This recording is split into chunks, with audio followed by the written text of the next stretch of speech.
ప్రార్థనలో ఏకీభవించును.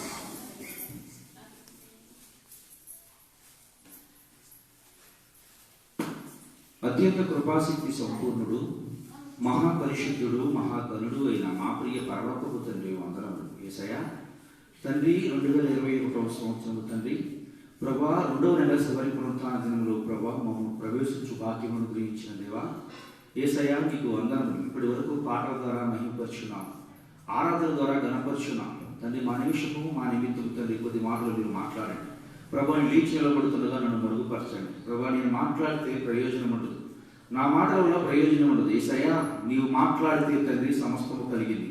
నీ మాట ద్వారా తండ్రి ప్రపంచంలో నిర్మించబడ్డాయి. యేసయ్యా అట్టి ఘనమైన మాటలు నీ బిడ్డల పక్షంగా మీరు మాట్లాడండి. నీ ఘనమైన సంగతులు, బలమైన సంగతులు మీరు మాట్లాడుతూ ఉండగా ప్రభా జీవితాలు కట్టబడతాయి ప్రభా. యేసయ్యా మీరు మాట్లాడుతూ ఉండగా తండ్రి జీవం లేని వానికి జీవం వస్తుందయ్యా. యేసయ్యా మీరు మాట్లాడుతూ ఉండగా ప్రభా నాయన తండ్రి వారి స్థితి ఏమిటో, వారి బ్రతికేమిటో వారు గుర్తించగలిగే కృపను అనుగ్రహిస్తారు. యేసయ్యా తండ్రి సరిపోయిన వారికి జీవం వస్తుంది ప్రభా నాయన తండ్రి. అటువంటి మాటలు మీరు మాట్లాడమని తండ్రి నేను లేచి నిలబడుతుండగా నన్ను నిలబడడానికి నాకు శక్తిని అనుగ్రహించండి తండ్రి. నన్ను మరుగుపరిచి మీరు మాట్లాడండి. మీ బలమైన సంగతులు, బలమైన సంగతులు తండ్రి నా నోటికి నోరైంది, నా పెదవులకు గోరైంది ప్రభా. ప్రభు మీరే మాట్లాడమని వినగ ఉదయం గ్రహించు మనసును అనుగ్రహించండి తండ్రి. యూట్యూబ్, ఫేస్బుక్ లైవ్ ద్వారా వాక్యం తండ్రి ప్రకటించి ఉండగా అయ్యా ఇంటర్నెట్ విషయం అంతరాయం లేకుండా, ఇటు ఆటంకములు కలగకుండా ప్రభా మీరే ఘనంగా జరిగించి ప్రభు వినిపించి కృప చూపమని మాటలాడనయ్యున్న యేసయ్య నామం పేరిట ప్రార్థన చేయించున్నాను మా పరమ తండ్రి, ఆమేన్.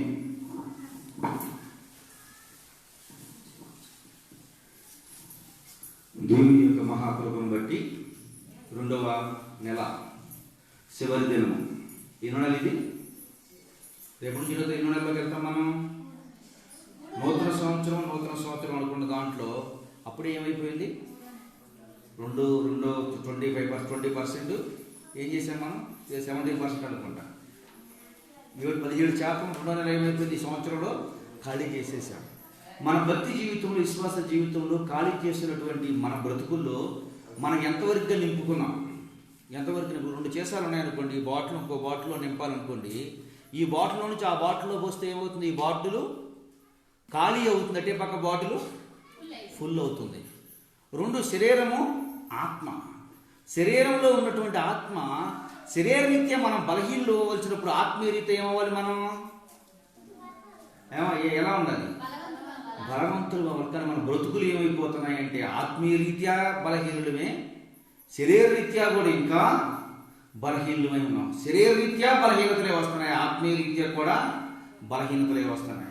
దేవుని బిడ్డలారా, మనం రోజులు గడుస్తున్న కొద్దీ, రోజులు జరుగుతున్న కొద్దీ బొగ్గును కూడా తీసుకెళ్తే మండుతున్నటువంటి నిప్పులో వేస్తే బొగ్గు కూడా ఏమైపోద్ది? నొప్పి అయిపోద్ది. కానీ విషయం ఏంటి అంటే ఈ బొగ్గు తీసుకెళ్ళి ఆ నొప్పును కూడా బొగ్గు చేస్తుంది. ఎంత దౌర్భాగ్యం ఆలోచించండి. ఈ బొగ్గు ఏం చేస్తుంది చెప్పండి?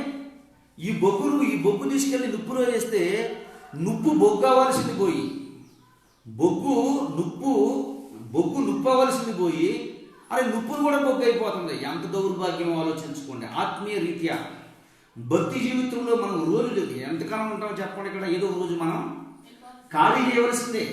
ఖాళీ చేసినటువంటి పరిస్థితి మనకు ఎదురవుతున్నప్పుడు మన పరిస్థితి ఏంటి? ఏదైనా ఒక చిన్న ప్రయాణానికే మనం అన్ని సమకూర్చుకొని సిద్ధపడి ఉంటామే. ఏదైనా ప్రయాణం చేయడానికి ఏది కవి 2 రోజులు 3 రోజుల ముందు ప్లానింగ్ చేసుకుంటామే. ఒకరోజు మనం ఖాళీ చేయవలసి వచ్చినటువంటి పరిస్థితి మనకు ఎదురవుతుంది అన్నప్పుడు మన భక్తి జీవితంలో ఎలా ఉన్నామో ఒకసారి మనం గ్రహించుకున్నాం. ఎందుకు ఈ మాటలు ఈరోజు నేను తెలియజేస్తున్నానంటే గ్రహింపుల గురించే మీకు ఒక మాట చెప్పాలని ఆశపడుతున్నాను. గ్రహింపు చూడండి, అన్యుడు గ్రహింపు కలిగి ఉంటాడు. మనలో కూడా గ్రహింపు కలిగి దేవుడి దగ్గరగా బ్రతకమని దేవుని వాక్యం తెలియజేస్తూ ఉంది. గ్రహింపు కలిగి ఉంటాడు అన్యుడు. దేవుడు అన్నటువంటి వ్యక్తి ప్రతి విషయాన్ని జాగ్రత్తగా పరిశీలిస్తాడు, జాగ్రత్తగా పరిశోధిస్తాడు. ఆ పరిస్థితి ఏంటి, ఆ విధానం ఏంటి అనుకున్నప్పుడు ఏం చేస్తాడనే విషయాన్ని గురించి ఈరోజు నేను మీకు తెలియపరుస్తాను. దేవుడు ఎరగినటువంటి వ్యక్తులు, దేవుడి గురించి తెలియనటువంటి వ్యక్తులు ఎంత గ్రహింపుగా ఉంటారు, ఎంత ఆలోచన కలిగి ఉంటారు. దేవుడిని ఎరిగామా మనం ఇంకా ఎరగలేదా? ఒక మాటలో చెప్పాలంటే అన్యుడు అంతకంటే కూడా మనం దౌర్భాగ్యపు స్థితిలో ఏ విధంగా దిగజారిపోతున్నాము మీకు మీరే నాకు నేనే పరిశీలించుకున్నాం. వాక్యాన్ని చేసి ఎవరు విమర్శించొద్దు.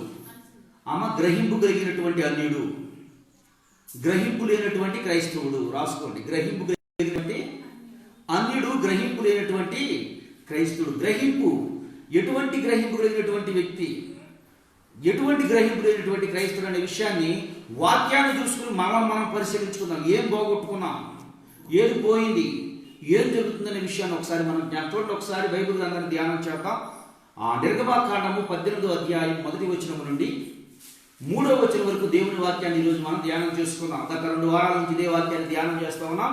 మరి ఈ వారం కూడా కొద్ది నిమిషం ఈ సంగతులు మనం జ్ఞాపకం చేసుకుందాం. చూడండమ్మా. దేవుడు మోషేకును తన ప్రజలైన ఇశ్రాయేలీయులను చేసినదంతయు యెహోవా ఇశ్రాయేలీయులను ఐగుప్తు నుండి వెలుపలకు నడిపించిన సంగతియు మిద్యాను యాజకుడును మోషే మామైన యిత్రో విన్నప్పుడు మోషే మామైన యిత్రో తన యొద్దకు పంపబడిన తన మోషే గారి భార్యను తన బిడ్డను తీసుకొని ఇక్కడికి వచ్చేసాడు. ఎప్పుడు తీసుకొచ్చాడు, ఎప్పుడు తన యొద్దకు చేర్చుకున్నాడు, ఎప్పుడు తీసుకొచ్చాడు చెప్పండి.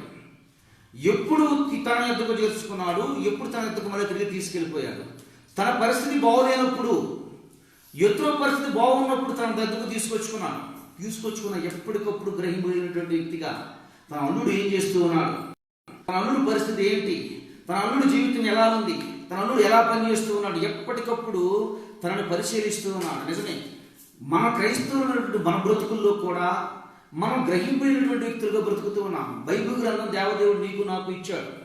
దేవదేవుడు చెప్తూ ఉన్నాడు, నిన్ను నన్ను మాట్లాడు, మీరు ప్రార్థన చేస్తే నేను వింటాను అని. చూడండి, ప్రార్థన చేయమనే ఆలోచన కూడా దౌర్భాగ్యం మన క్రైస్తవుడు కలగట్లేదు. చూడండి ఎంత దౌర్భాగ్య స్థితిలో మనం చేయలేకపోతున్నాం. ప్రార్థనలో ఏకోపించే స్థితి కూడా మనకు కలిగి ఉండట్లేదు.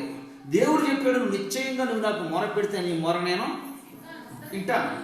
నీవు అంటాడు, భక్తులు అంటూ ఉంటాడు కీర్తన గ్రంథంలో, ఆశ్చర్యకరమైన సంగతులు చూచినట్టు నా కనులు తెరువుము. ఎక్కడున్నాయంట? నీ గ్రంథములో. ఎక్కడున్నాయంట మాటలు? ఆశ్చర్యకరమైన సంగతులు ఎక్కడున్నాయమ్మా? ఆశ్చర్యకరమైన సంగతులు దేవుని గ్రంథంలో ఆశ్చర్యకరమైన సంగతులు చూచినట్టు నా కన్నులు నీవు తెరువు. ఈరోజు ఆశ్చర్యకరమైన సంగతులు దేవదేవుడు నీకు చూపిస్తాడని నేను నమ్ముతున్నాను. ఆశ్చర్యకరమైనటువంటి సంగతులు నీకు నాకు మనందరికీ చూపిస్తాడని నమ్ముతున్నాను. నమ్ముతారా? నమ్మగలరా? నమ్మాలంతే. ఎందుకంటే దేవుని వాక్యమే తెలియజేస్తుంది, ఆశ్చర్యకరమైన సంగతులు చూచినట్లు నా కనులు తెరువుము. మనం ఏం చూడబోతున్నాం? ఆశ్చర్యకరమైనటువంటి సంగతులు. ఎవరు చూశారంటే అన్యుడు చూశాడు, క్రైస్తవుడు మనం చెప్పుకునుచు క్రైస్తవ్యంలో ఉన్నామని. నిజమే, చాలా మంది క్రైస్తవులను బట్టి అవమానకరంగా మాట్లాడతారు. ఎందుకు మాట్లాడతారు? నిజదేవుడు ఎవరో క్రైస్తవులు అని పేరు పెట్టుకుని బ్రతుకుతున్నాం తప్ప మనం తెలియట్లా.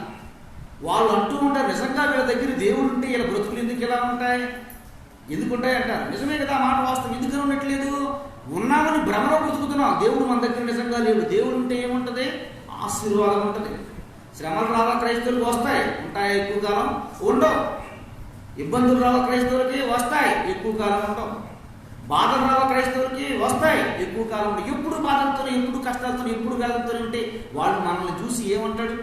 నువ్వు అనుకోవచ్చు, నువ్వు నేను ఏదో క్రైస్తవుని బట్టి మేము ఏదో త్యాగం చేశాం, అందుకని మాకు కష్టాలు అధికమవుతున్నాయని. దేవుడు ఏం చెప్పాడు? మీరు ఫలించడం వలన నా తండ్రి నామానికి.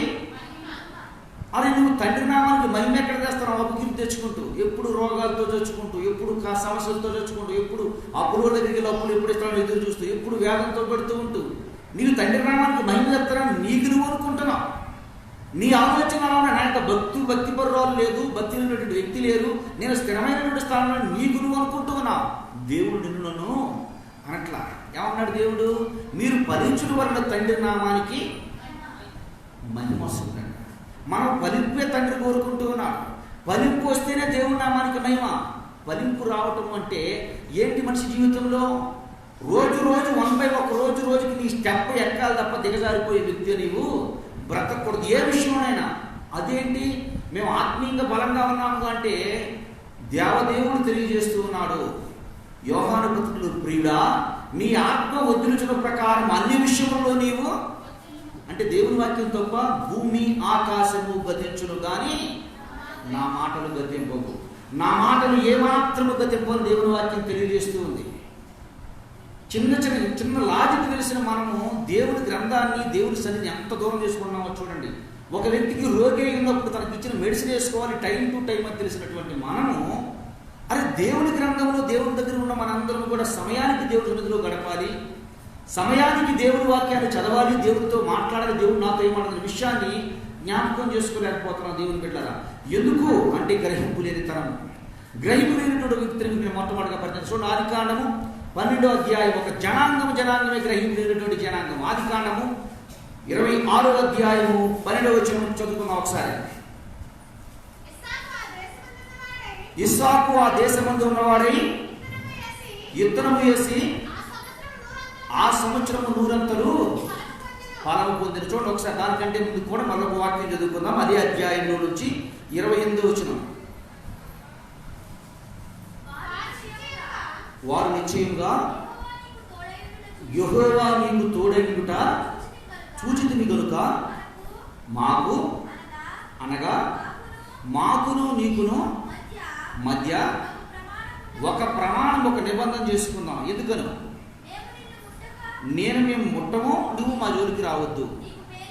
నీకు మేలే తప్ప కీడు మేము చేయవు, నువ్వు కూడా మాకు ఏమీ చెయ్యొద్దు. ఎవరు పెద్ద జనాన్ని ఉన్నారు ఈ దగ్గర, గొప్ప సమూహం ఉంది ఈ దగ్గర, పెద్ద అధికుడు అయినా గొప్ప భారమైనటువంటి వ్యక్తి. అనేకులు జనాలు దేశాల యొక్క యాందవర్లో ఉన్నాయా? లేవు. గొప్ప జనాంగం లేదు, గొప్ప జనాంగానికి నిండు నాయకుడు కాదు. అనేకులు ఆయన చుట్టూ వెంబడిస్తూ లేరు. ఆయన ఏవేస్తే జనాలు గుర్తుకొచ్చేవాళ్ళు లేరు. ఓ మాటలో చెప్పాలంటే ఈ రోజు ఆయనకు కులమో లేదు, ధనమో లేదు, బలమో లేదు. ఒంటరిగా ఉన్నాడు. తండ్రి అంట బయలుదేరాడు, తల్లి అంట తండ్రి అంట బయలుదేరి వచ్చాడు. వృద్ధాప్య మందు పుట్టాడు. ఓ మాటలో చెప్పాలంటే ఆ బంధువులు ఎవరు ఉన్నారు అంటే, అబ్రహాం గారు తన సజీవుడై ఉండగానే తన ఎక్కడి నుంచి ఏం చేశాడంటే బంధువులందరినీ పంపించేసి ఈయన ఒక్కడే మిగిల్చి ఈయన మొత్తం ఈయనకి ఇచ్చాడంట. ఇప్పుడు తండ్రి కూడా చనిపోయాడు. ఇప్పుడు ఎవరున్నారు? పోనీ అత్తవారు అయిపోయినారంటే అత్తవారు నుంచి ఎక్కడి నుంచో తీసుకొచ్చాడు. అమ్మ అంతేనా బైబిల్లో చెప్పే మాట? అత్తవారు కూడా దగ్గర లేదు. ఎవరున్నారు? తాను ఒక్కడే. పోనీ వెంటనే బిడ్డలు పుట్టారా? బిడ్డల దగ్గర బిడ్డలు కూడా కొంతకాలం దాకా పిల్లలు పుట్టలేదు. ఇప్పుడు ఎవరున్నారు? తాను తన భార్య మాత్రమే, ఇద్దరే ఉన్నారు. తాను తన భార్య మాత్రమే ఉన్నారు. తాను తన భార్య మాత్రమే ఉంటే ఆ వ్యక్తి దగ్గరికి వచ్చి ఎందుకు సమాధానం పడుతున్నారు వీళ్ళు? ఎందుకు సమాధానం? నీతో మేము గొడవ పడడం, మీకు మేము కీడు చేయము, నువ్వు మాకు కీడు చేయొద్దు. నీ విషయంలో మేము ఏమాత్రం అపకారులుగా బ్రతకము, నీ విషయంలో మేము ఏమీ చెడు చేయము, నువ్వు మాకు ఏమీ చేయదు. ఎందుకు అడుగుతున్నారు? జనం లేరు, బలం లేదు. జనము లేరు, బలము లేదు, గొప్ప ఆధిక్యత లేదు, గొప్ప పేరు ప్రఖ్యాతలు లేరు, అత్తగారికి తగ్గలేదు, అన్న బంధువులు ఎక్కువ లేరు. ఒకే ఒక్కడు. దేవుడి వాక్యం తెలుస్తుంది. ఒక్కడవన్నీ ఏ పక్కన ఎంతమంది ఉంటారంట? వేలు సమూహం ఉంటుంది. నువ్వు దేవుని ఎందుకు భయభక్తులు బ్రతికినప్పుడు. గ్రహింపలేనటువంటి ఫిలిష్తీయులు ఏం చేశారు అంటే, ఆయన దగ్గర నిబంధన చేసుకున్నారంటే. ఎందుకు నిబంధన చేసుకున్నారు? ఇప్పుడు 12వ వచనంలో రండి. ఏమన్నాడు? ఆ సంవత్సరము ఇస్సాకు పంట వేసి విత్తనము వేసి ఆ సంవత్సరము 100 పంట పొంది. ఏం కోసారంట? విత్తనం వేసి 100 పంట పొందుకున్నాడంట. 100 ఆశీర్వాదం తీసుకున్నాడంట. అరే కరువు కాలంలో పండినటువంటి సమయంలో తాను ఇల్లు ఏం చేశాడు? విత్తనం వేసి 100 ఆశీర్వాదం పొందుకున్నాడంట. 100 ఆశీర్వాదం పొందుకునేసరికి వీళ్ళకి ఏమొచ్చింది? ఆయన మీద అసూయ వచ్చేసి, ఇదేంటరా మనం ఇంతమంది జనం ఉన్నాం, ఇంతమంది సమూహం ఉన్నాం, ఇంత బలం ఉంది, ఇంత దేశం మొత్తం మన వైపు ఉంది. ఇతరు చూస్తే ఒంటరిగా ఉన్నాడు, ఇతరు చూస్తే ఒక్కడిగా ఉన్నాడు. మనమేమో పంట వేద్దామంటే ఆలోచిస్తూ ఉన్నాం, పంట వేయాలంటే వెనక ముందు చూస్తూ ఉన్నాం, పంట వేయాలంటే అది ఈ ఆలోచనలు, ముహూర్తాలు, లగ్నాలు, వీళ్ళు వాళ్ళందరూ రావాల్సి వస్తుంది. ఈయన చూస్తేనేమో కరువు కాలంలోనే ఇత్తనం వేసి 100 పంట పొందాడని చెప్పి ఆయన మీద ఏమొచ్చిందంటే వీళ్ళకి అసూయ వచ్చిందంట. అసూయ వచ్చేసిందంట. అసూయ వచ్చి ఆయనతో గొడవ పెట్టుకుంటూ ఉన్నారు. గొడవ పెట్టుకుని ఏమంటున్నారు ఇక్కడ నుంచి? తర్వాత చదవడం 13వ వచనం.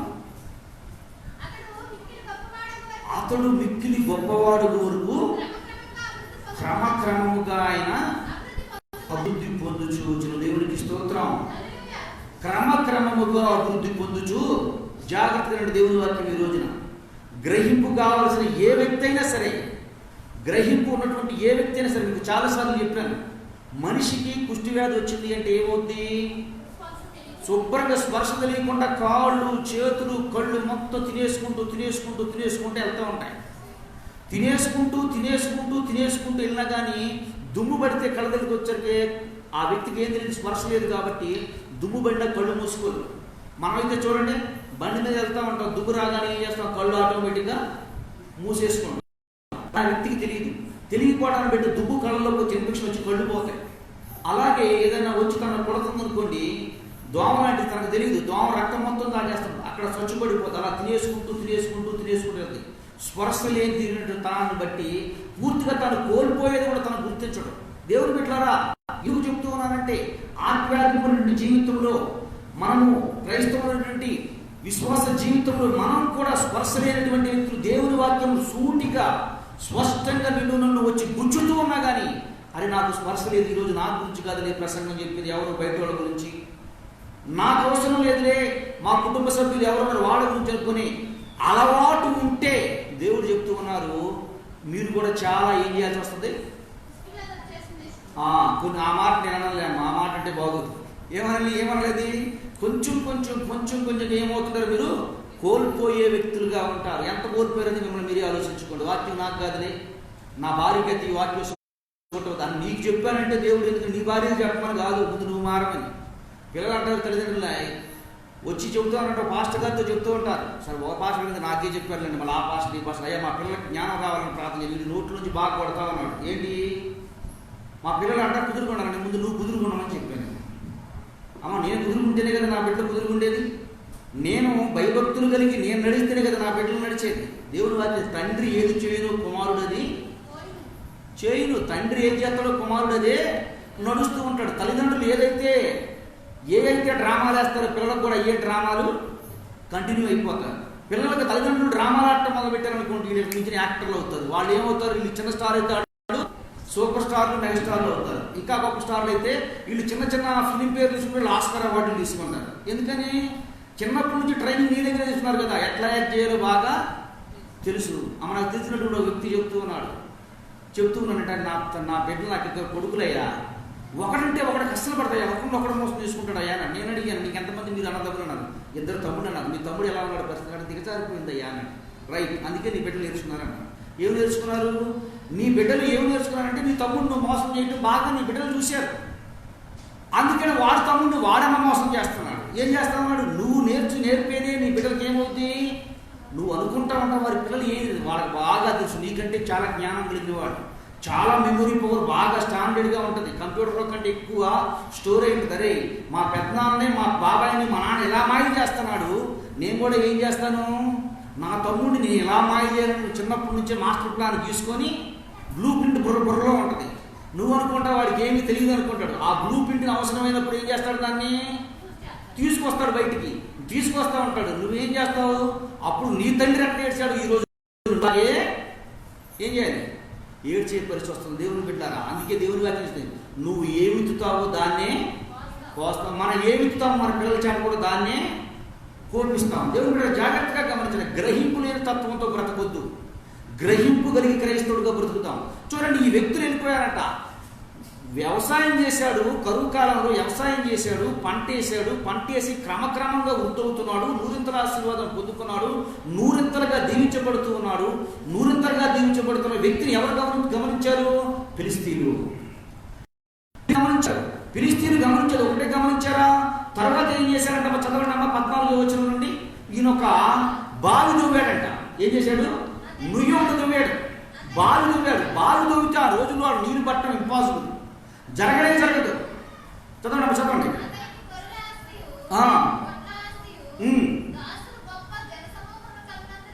అతనికి ఏమైందంట, ఒంటరిగా వెళ్ళాడంట, ఒక్కడే వెళ్ళాడంట.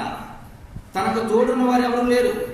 తండ్రి కూడా చనిపోయాడు, తల్లి కూడా చనిపోయింది, ఇస్మాయిల్ దూరంగా అయిపోయాడు, తనకు బలం లేదు, బలహీనుడుగా ఒక్కడిగా ఉన్నాడు. కానీ తనలో ఏముంది,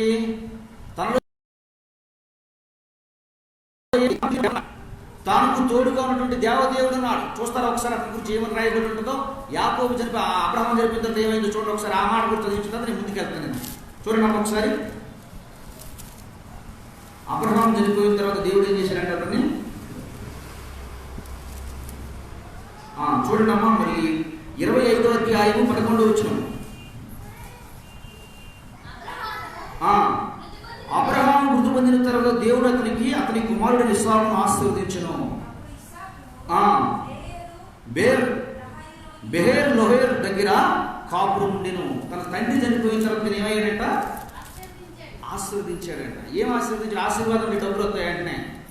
అమ్మా, ఇప్పుడు పిల్లలు ఉంటారు, నన్ను ఆశీర్వదించు డాడీ అంటారు. ఈయన ఏం చేస్తాడు?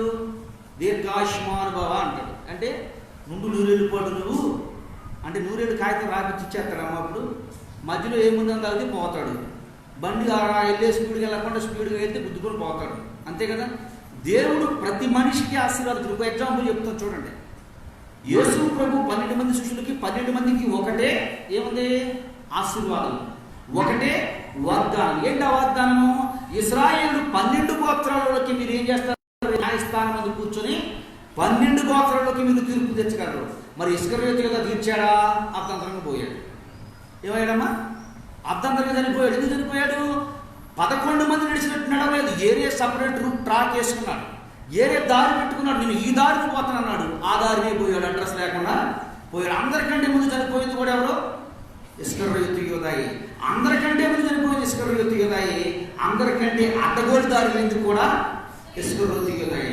చూడండి, దేవునికి ఎందుకు చెబుతూ ఉన్నాను అంటే, దేవుని బిడ్డల విషయాన్ని చాలా జాగ్రత్తగా గమనించండి. దేవుని మాట, ఇస్సాకు కరువు కాలంలో పంట వేశాడు, 100 ఆశీర్వాదం పొంది 100 పంట కోసుకున్నాడు. 2, రోజు రోజుకి ఏమవుతుంది? క్రమక్రమముగా వృద్ధవుతూ ఉన్నాడు. 3వ విషయం ఏంటంటే, తన బావు దువ్వాడంట. బావి దువ్వాడు. బావి దువ్వుతూ ఏమొచ్చింది అక్కడ? మీకు తెలుసో తెలీదు, మేము మొట్టమొదటి డిఎన్ రోపేటలో మొట్టమొదటి బోరు మాది. ఆ వైపు బోరేసేటప్పుడు ఉన్నారు. మా పొంద కేవలం ఎకరం 75 సెంట్లు. ఎకరం 75 సెంట్లు భూమి మాత్రమే, ఏమీ లేదు భూమి కప్పుడు. చూసిన వాళ్ళు అన్నారు, వీళ్ళకి ఎచ్చు కాకపోతే ఎందుకు ఈ బోరు? ఎవడో తెచ్చి పెడతాంటే ఇది చేస్తుంటే వీళ్ళకి అర్థం కావట్లేదు అన్నారు. ఎందుకు వేస్తున్నారు బోర్ అన్నారు. కావాలంటే డిఎన్ రోపేట్ ఎంక్వైరీ చేసుకోండి. ఆ ఏరియాలో మొట్టమొదటి బోర్ వేసింది మేమే. మాకు కేవలం ఎకరం 75 సెంట్లు మాత్రమే. అప్పుడు దేవుడు జరిగినటువంటి కుటుంబం ఒకటే. 1992లో జరిగినటువంటి విషయం. 1992లో జరిగినటువంటి విషయం. బోర్ వేసేటప్పుడు అందరూ ఏలాకోళం చేశారు, అందరూ ఏలాకోళంగా మాట్లాడారు. ప్రార్థన చేసుకుని దేవుడి సన్నిధిలో బోర్ వేయడం జరిగింది. ఇంకో విషయం చెప్పమంటారా? మా బోర్ 2 అడుగుల్లో ఉంది చెప్పండి. ఇప్పుడు వరకు సుమారు 800 అడుగులు ఉండొచ్చు చెప్పండి. కేవలం 98 అడుగులు. దేవుడికి స్తోత్రం. 98 అడుగులు. ఇప్పుడు ఎన్ని అడుగులు ఉంది? ఇప్పటికి అదే 98 అడుగుల్లో ఉంది. ఇప్పటికీ అదే 98 అడుగులు. దేవుడు ఏం చేశాడు? క్రమక్రమముగా దేవుడు వృద్ధిలోకి తీసుకొచ్చాడంట ఇస్సాకుని. క్రమక్రమంగా ఇస్సాకు వృద్ధిలో తీసుకుని రావడమే. ఆ సమయంలో ఆ ప్లేస్ బోరు పట్టమే సాధ్యము. ఏం చేస్తాడు? బావులు తవ్వించాడు. బావులు తవ్విస్తే ఏం చేస్తాడు? చూడమ్మా, అక్కడ ఈ భూమి మాది, ఈ స్వాస్థ్యం మాది, ఈ భూమి మేము పొందుకున్నాం మాది అని చెప్పి ఆయన మీద ఏం చేశారు? తిరుగుబాటు చేశారు. ఈయన ఏం చేశాడు? వదిలిపెట్టి ప్రశాంతంగా బయటకు వచ్చాడు. చదవండమ్మా, నేను నోటితో చెప్పినట్టు ఉంటుంది, నేను ఏదో చిప్ కోసం చెప్పినట్టు. చూడండి ఒకసారి. అతను తండ్రి దాసులు తవ్విన బావులను మన్ను పోసి పూడ్చి వేశారంట. దేవుడు ఇచ్చిన ఆశీర్వాదాలు ఎవడు పూడుద్దాం అనుకుంటే పూడకూడదని చెప్పండి. తాను తండ్రి తవ్వినటువంటి బావులను ఇతను మన్ను చేసి ఏం చేశాడు? మన్ను చేసి పూడ్చాడు. తనను ఏం చేశాడు? ఈయన మరలా పూడికి తీయించుకున్నాడు. బహుశా నీవు నేను దేవుని పనిలో దేవుని భయభక్తులు నడుస్తూ ఉంటే అనేకమైనటువంటి అవరోధాలు కల్పించవచ్చు, అనేకమైన ఆటంకాలు కల్పించవచ్చు, అనేకమైన మాటలతో చిత్రవద చేయొచ్చు, అనేకమైన మాటలతో అవమానకరంగా మాట్లాడవచ్చు, అనేక ఇబ్బందులు పెట్టవచ్చు. నీకు నాకు అనిపిస్తూ ఉండవచ్చు, అని మేము ఒంటరి వాళ్ళం కదా, మాకు తోడుగా ఎవరున్నారు, మమ్మల్ని ఆదరించే వాళ్ళు ఎవరున్నారు, మాకు తోడుగా ఉండి మాట్లాడేవారు ఎవరున్నారని మనలో మనకు కనిపించుకుని దేవదేవుడు చెప్తున్నాడు. వారిలో ఉన్న వారి కంటే మీ పక్షం ఉన్నవాడు ఎటువంటి వాడు? గొప్పవాడు, బలవంతుడు. ఈయన కష్టపడి మళ్ళా బూడ్చి వేసినటువంటి గుడుగు తీసుకుంటే వీళ్ళు ఏమన్నారంట? ఇవి మావి అని ఎదురు తిరిగారంట. మరలా లేదండి, మరలా ఇంకో భావం తవ్వారు. మరలా పూర్తి చేసిన భావాన్ని మరలా తవ్వుకున్నారు. మరలా పూర్తి తీసుకున్నారు, అది కూడా మాది అని చెప్పారు. ఇప్పుడు మూడోసారి తవ్వారు. మూడోసారి తవ్వితే ఇక ఏమైందంటే వీళ్ళకి ఇక రాలేదంట, ఇక వెంట పడలేదంట. ఇక అవకాశం లేకుండా సరెండర్ అయిపోయారు. సరెండర్ అయిపోయి అన్నారు, ఏమన్నాడు? సరెండర్ అయిపోయింది ఏమన్నాడు? 26 వచ్చినప్పుడు ఏమన్నాడు? 28 వచ్చినప్పుడు వారు నిశ్చయముగా యెహోవా నీకు తోడుగా ఉన్నాడు. అయ్యా, నిశ్చయంగా యెహోవా నీకు తోడుగా ఉన్నాడు. అనేక ప్రయత్నాలు చేశాం, అనేక ఆటంకాలు కలిగించాం, అనేక అవరోధాలు కలిగించాం. మా సాయి శక్తుల నిన్ను ఏదో విధంగా నిన్ను ఇక్కడ ఉండకుండా చేయాలనుకున్నాం. ఇంకో మాట అంటారు, ఏమంటారంటే నువ్వు మా దగ్గర ఉండనే ఉండదు, పాలకుల నుంచి వెళ్ళిపోమంటారు. ఉందా బైబిల్లో ఆ మాట? చూడండి, 20 వచ్చిన ఉంటుంది ఏమంటాడు? 21 వచ్చి 18 వచ్చిన చూడండి, 26 వచ్చు, 26 వచ్చిన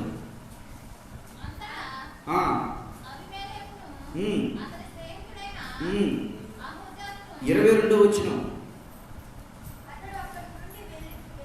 అతడు అక్కడి నుండి వెళ్ళి మరి ఒక బావి తవ్వించును, దాని విషయమై వారు జగడమాడలేదు, ఇక గొడవ పెడలేదు కనుక దానికి ఒక పేరు పెట్టాడు, పక్కకు వచ్చాడు. తర్వాత చెప్తాడు చూడండి, ఏమంటారంటే ఇక నువ్వు మా మధ్య ఉండటానికి వీల్లేదు, నువ్వు మా మధ్య ఉండొద్దు, నువ్వు మా మధ్య ఉంటే నీవు ఆశీర్వదించబడుతున్నావు అధికంగా, దీవించబడుతున్నావు అధికంగా, దీవులు అధికంగా కలుగుతున్నావు. చూడమ్మా ఎక్కడుందా వచ్చిన, ఎంత వచ్చినది? మీరు నా మీద పగబట్టి మీ అందరిని నన్ను పంపివేసది కనుక ఎందు నిమిత్తం నా యొద్దకు వచ్చి ఉన్నారని వారు నడవగా నిశ్చయముగా యెహోవా నీకు తోడుగా ఉన్నాడు గనుక నీవు మాకు ఎప్పటికీ కీడు చేయాలని ఆలోచన ఉందా? నీకు చెడు చేయాలని ఆలోచన ఉందా? చెడు తలంపులు కలిగినటువంటి వ్యక్తి బ్రతుకుతూ ఉన్నాడా? వాళ్ళే తోలేశారు, వాళ్ళే దగ్గరికి వస్తూ ఉన్నారు. ఎందుకని అంటే వాళ్ళు గ్రహింపైనటువంటి వ్యక్తులు. ఎందుకని గ్రహింపు? ఎటువంటి గ్రహింపు అంటే దేవుడు ఇతనికి తోడుగా ఉన్నాడు, ఏదో రోజు బలమైనటువంటి జనాంగంగా మారుతాడు, ఉన్నతమైన స్థానంలోకి ఇతను వస్తాడు. ఎందుకని అంటే మనం పంట వేసాం, వాళ్ళు పంట వేశారు, అతను కరువు కాలంలో పంట వేసి ఇతర పంట కొనుక్కున్నాడు. మనం బావులు పూడి చేసాం, పూడిపోయినాయి అని, ఇంకా నీళ్లు రావట్లేదని మళ్ళీ అదే బావును తవ్వించి చక్కటి పుష్కరమైన నీళ్లు తీసుకొచ్చాడు. ఇది మందరం కూడా కొట్టేశాం, మన మీద పోట్లాడలేదు. మరలా పోచాడికి మరలా బావు తవ్వుకున్నాడు, దాని నుండి మరలా నీళ్ళు వచ్చాయి, దాన్ని మనం కూడా కొట్టేశాం. మూడోసారిగా వెళ్ళి తనంతట తాను మనకు సంబంధం లేనటువంటి ప్లేస్లో దోవుకున్నాడు, అక్కడ నీళ్ళు వచ్చాయి. ఈసారి ఇలా కాదు, ఈ బావులన్నిటి కాపాడుతుంది. ఇక్కడ ఊర్లో నుంచి దేశంలో బయలుదేరి వెళ్ళాం, పంపించేశాం. మరలా ఏరే చాటుంటే అతను కూడా ఏమవుతున్నాడు? అతను ఆశీర్వదించబడుతున్నాడు, దీవించబడుతున్నాడు. నిశ్చయంగా రాబో దినములు ఇతను మన నిశ్చయంగా ఏమవుతాడు? ఇతను మా మీదకి దండెత్తుతాడు, మనం చేసినటువంటి ప్రతి పని మీద మన మీద పగ తీర్చుకుంటాడు. మనం ఎందుకంటే అతను మనకు హాని చేయకపోయినా అతనికి మనకు హాని చేసుకుంటూ వచ్చాం. మన దగ్గర నుంచి అతన్ని పంపించి వేశాం. అతను తొమ్మిది బావులను మనం స్వాధీనపరుచుకున్నాం, అతను పండిస్తున్నటువంటి పంటను మన స్వాధీనంలో తీసుకున్నాం. మరలా ఒంటరికి ధైర్యంగా ఉంటున్నాడు, ఒంటరిగా వెళ్ళి ధైర్యంగా బ్రతుకుతున్నాడు, ఎవరి మీద నింద మోపట్లేదు, ఎవరిని ఏమీ తృణీకరించట్లేదు, ధైర్యంగా బ్రతుకుతున్నాడు. ఈ ధైర్యం ఏంటి? ఈ ధైర్యం ఏంటి? ఇక్కడ ఉన్నటువంటి స్వపోర్ట్ ఎక్కడి నుంచి వస్తుంది? ఎవరు సహకరిస్తున్నారు? ఎవరి సహకారం వల్ల ఈ స్థానంలో ఉన్నాడు అని చెప్పి వాళ్ళలో వాళ్ళు గ్రహింపులేని వ్యక్తులుగా ఉండి పిలిస్తే అంటూ ఉన్నారు. వాళ్ళ దగ్గరికి వెళ్ళి 28 వచ్చిన అయ్యా, 27, 28 అంటున్నాడు. వాళ్ళ దగ్గరికి వెళ్ళిపోయాడు. ఇప్పుడు ఆయన అయ్యా నేను మీ దగ్గర లేను, మీ దొంగల బావులు మీరే తీసుకుని ఇచ్చేశాను, నేను పండించినటువంటి పంటలో భూములు మీరే తీసుకున్నారు, వదిలేసి వచ్చేసాను, నేను ఏమే చోట తిరుగుతున్నా, మరలా నా దగ్గరికి ఎందుకు వచ్చారు అంటే చెబుతూ ఉన్నారు వీడయ్యా, ఆ రోజులు వచ్చినట్టు ఈ రోజు మీ దగ్గరికి నేను రాలేదు. ఇప్పుడన్నా నేను చీకొట్టినటువంటి వ్యక్తులు, నువ్వు పనికిరానటువంటి వ్యక్తుడివి, పనికి మారినటువంటి వ్యక్తివి, విలువ లేనటువంటి వ్యక్తివి అన్న వ్యక్తి నీతో సంధి పురుషులకు ఎప్పుడన్నా వచ్చారా? స్నేహంతో ప్రేమ పొందుతున్నాడు అంటే నీ గొప్పతనం కాదది, దేవుడి నీ పట్ల కలిగి చూపిస్తున్నటువంటి ప్రేమ. నువ్వేదో వీళ్ళు అయిపోయావు ఎప్పుడు చెప్పుడు వెరుగటం కాదు. దేవుడు నిన్ను ప్రేమిస్తున్నాడు, దేవుడు ఇష్టానుసారంగా నువ్వు బ్రతుకుతున్నావు విషయాన్ని గుర్తుంచుకో. నువ్వు నేను అనుకోవచ్చు, ఎవరో నన్ను తిట్టినవాడు, నన్ను అవమానకరంగా మాట్లాడిన నా బంధువు, నన్ను చిన్నచూపు చూసినటువంటి నా స్నేహితుడు, నన్ను తక్కువగా మాట్లాడినటువంటి నా పొరుగింటి వాడు ఈరోజు నాతో మాట్లాడుతున్నాడు, నేనేదో వీరునైపోయాను అనుకోవద్దు. ఒకటే గుర్తుంచుకో, దేవుడు ప్రణాళికలో దేవుడు నువ్వు చేస్తున్న పనిని ఆశీర్వదిస్తున్నాడు, దేవుడిని ఇష్టపడుతూ ఉన్నాడు. నీ పక్షంగా దేవుడు నాడు విషయాన్ని గుర్తుంచుకో. దేవుడు నువ్వు నీ పక్షంగా ఉండి నువ్వు చేసే ప్రతి పనిలో ఆశీర్వదిస్తున్నాడన్న విషయాన్ని గుర్తుంచుకో. ఆయన మధ్యకి వెళ్ళిపోయి అంటూ ఉన్నారు. ఏమంటూ ఉన్నారండి, అయ్యా అయ్యా నీ దగ్గరికి వచ్చాము. ఈయన అంటారు, ఎందుకు వచ్చారయ్యా? నన్ను ఓడగొట్టారు కదా, నా బావులు లాగేస్తున్నారు కదా, నేను వేసిన పంటను తీసేస్తున్నారు కదా, నేను మీతో గొడవ పడకూడదని పక్కకి వెళ్ళిపోయి ఏరే దూరంలో నేను ప్రశాంతంగా పోతున్నా, నా దగ్గర ఎందుకు వచ్చారు? వీళ్ళేమంటున్నారు, వీళ్ళేమంటారమ్మా, నీతో గొడవ పట్టడానికి మేము రాలా, నీతో పోట్లాడటానికి రాలా, మేము తప్పు చేసాము ఈ విషయంలో, పొరపడ్డాము ఈ విషయంలో, పొరపాటుగా నడిచాము ఈ విషయంలో, పొరపాటుగా ప్రవర్తించాము ఈ విషయంలో. అయితే మరి ఎందుకు వచ్చారు నా దగ్గరికి? ఇప్పుడు చెప్తున్నారు చూడండి, 28వ వచనం. ఇప్పుడు చెప్తున్నాడు, అమ్మ పోటీ లేదు ఇక్కడ, ఒక్కొక్కరు చదువుకోండి, ప్రైజులు కూడా ఏం లేదు, ఒక్కళ్ళే మాత్రమే చదవండి. చదవండి. నిశ్చయముగా యెహోవా నీకు తోడైయుండుట చూచితిమి కనుక మనకు అనగా మాకును నీకును మధ్య ఒక ప్రమాణం ఉండవలెను. మేము నీకు ఏ హాని చేయాలి? ఆంజలి తప్ప వీళ్ళు, ఆంజలి ఇసాక్కి హాంజలి వీళ్ళు, నీకు మేము హాని చేయలేదు, నీకు మేలే తప్ప మరి ఏమీ మీరు చేశారా? బావులు లాక్కోవడం మేలా, సామాగ్రి లాక్కోవడం మేలా? తర్వాత చదవండి, నీవు సమాధానముగా పంపివేసితివి కనుక నీవును మాకు కీడు చేయకుండా ఉండినట్లు మాతో నీవు ప్రమాణము చేయి, నిబంధన చేయి. ఎవరొచ్చి ఎవరిని అడుగుతున్నారు చెప్పండి? ఎవరొచ్చి ఎవరిని అడుగుతున్నారు? ఏ వ్యక్తి అయితే హాని చేశాడో, ఏ వ్యక్తి అయితే దూరంగా గెంటి వేశాడో, ఏ వ్యక్తి అయితే దూరంగా పెట్టారో, ఏ వ్యక్తి అయితే విలువ లేనటువంటి వ్యక్తిగా తనను దిగజారుస్తూ వచ్చారో ఆ వ్యక్తులే ఇప్పుడు ఆయన్ని గోజాడుతూ ఉంటే ఆయన ఏమన్నాడమ్మా? కుదరదంటాడా? నిబంధన చేసుకున్నాడు. ఇప్పుడు మన వర్షంలోకి వద్దాం. ఇప్పుడు వరకు ఇస్సాకు గారి స్టోరీ గురించి మాట్లాడుతున్నాం. ఇప్పుడు మన లైన్లోకి వద్దాం. దేవదేవుడు నిన్ను ఆశీర్వదించాడు, దీవించాడు, ఆశీర్వాదకరమైనటువంటి దీవులతో దేవదేవుడు నన్ను నింపాడు. గ్రహింపు ఎందుకు లేదు ఆలోచించుకున్నావు ఇంకొక పూట. దేవుడికి నువ్వు విశ్వాస జీవితంలో వచ్చింది మొదలు ఇప్పటి వరకు దేవుడికి మేలు చేసావా, కీడు చేసావా? నువ్వు ఆలోచించు. మేలు చేసావా, కీడు చేసావా? ఏ విషయంలోనైనా దేవునికి నీ పట్ల, నీ సాక్ష్యం పట్ల, దేవుని నామానికి మహిమ వచ్చిందా మొట్టమొదటి నువ్వు ఆలోచించుకోవాల్సింది. ఇదిగో నేను చేస్తున్న పనిని బట్టి, అరే ఎవరు తిడుతుంటే నేను మౌనంగా ఉంటానని బట్టి నువ్వు దేవుడిని ఎరిగారని చెప్పి ఎవరైనా నీ గురించి ఎప్పుడైనా చెప్పుకున్నారా? నువ్వు నడిచేలే దారిలో అనవసరం నిన్ను ఏ తప్పిదం చేయకుండా నీ మీద నిందమోపి, ఆ నిందమోపిన నువ్వు మాట్లాడకుండా దేవుడిని తలంచుకుని భయభక్తులు జరుగుతూ ఉంటే ఒకనొక దినం కానీ అనవసరం మీద నిందమోపి నిజంగా వీళ్ళు దేవుడు ఎరిగాలని చెప్పి దేవుడి నామానికి మహిమ తెచ్చే వ్యక్తిగా నువ్వు బ్రతికావా? 2, నీ పని మీద నువ్వు వెళ్తూ ఉంటే ఎవరి శ్రద్ధ నువ్వు పట్టించుకోకుండా నీ పని ఎందు దేవుని ఎందు బైబిల్లో నువ్వు జీవిస్తూ ఉంటే నీ మీద వేసినటువంటి బండలను ఏమాత్రం తిరిగి బండ వేయకుండా దేవుడి సన్నిధిలో కూర్చుని ప్రార్థన చేసుకుంటూ ఆయనకు మాత్రమే మొరపెడుతూ ఏ వ్యక్తితో ఎప్పుడూ తక్కువగా మాట్లాడకుండా బ్రతుకుతూ, ఏ వ్యక్తి అయితే బండలు వేశాడో, ఏ వ్యక్తి అయితే రాయేశాడో, ఏ వ్యక్తి అయితే అవమానకరంగా మాట్లాడో అదే వ్యక్తి నోట నుండి ఒకప్పుడు నేను ఇలా అన్నాను, ఇలా మాట్లాడిన అయినా నువ్వు ఇద్దరికి ఒక్క మాట కూడా అనకపోవటాన్ని బట్టి నిజంగా వాళ్ళ దేవుడు గొప్పవాడు కనుకనే వాళ్ళు ఏమి మాట్లాడలేదు అనే సాక్ష్యాన్ని ఎప్పుడైనా నీ జీవితంలో ఇచ్చావా? లేక వాళ్ళు ఒకటంటే దానికి ఇంకోటి ఒకటి పక్కన ప్లస్ కద్దు, ఒకటి పక్కన గీత కొట్టండి, ఒకటికొకటి ఏమవుద్ది? ఒకటికొకటి గీత ఏమవుద్దమ్మా? కలపొద్దు, గీయండి పక్కన, ఒకదానికి ఒక పక్క గీత ఏమవుతుంది? వాళ్ళు 18 దాని పక్కన ఇంకో 0 పెట్టండి, ఏమవుద్ది?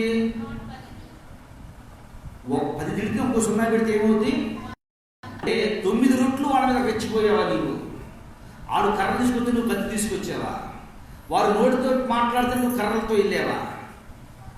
చూడండి, దేవుడి నామానికి నువ్వు బయలుదేరింది మొదలుకొని, విశ్వాసమైంది మొదలుకొని, అమ్మా అర్థమవుతుందా మాట? మీకు అర్థమవుతుందా? మీకు ఇస్సాకుకి వాళ్ళు కీడు తప్ప మేలు చేయలే. వాళ్ళు వచ్చి ఇంకా చెప్తారు నీ కీడు చేయలేదన్నారు. కీడు చేయకపోవడం నువ్వు చదువుకున్న బైబిలే కదా ఇది.